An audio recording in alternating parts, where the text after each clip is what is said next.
咁而今次中學生佢哋所表現出嚟嘅專業同埋佢哋嘅學習態度咧，係令到我哋喜出望外嘅。所以我諗每一間學校都有佢哋唔同嘅特色。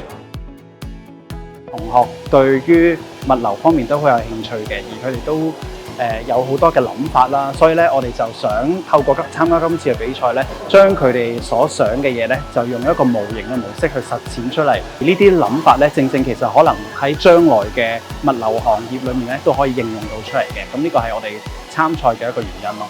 其中有一隊中學佢哋去提出一個解決方案，就係環保包裝物流。咁佢哋去做一個包裝嘅物料咧，係用一啲可以分解啦，同埋環保性嘅物質去做嘅。咁呢樣嘢都係好符合其中一個主題，就係 ESG， 同埋呢個都係每個企業要做嘅事。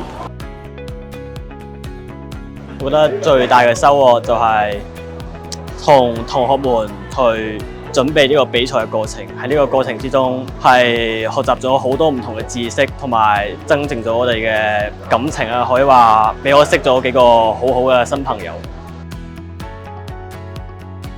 我諗今次最大得着就會係見到好多唔同嘅人，認識到好多唔同界別嘅人啦。我哋可能我哋日常即使我哋揾資料都揾唔到嘅嘢啦，譬如機場 Hackle。咁而另外一樣最大嘅得着就係我哋有一班好好嘅團隊啦。咁我哋自己大家經過呢次比賽之後嘅 relationship 都比以前嚟講可以話係突飛猛進啦。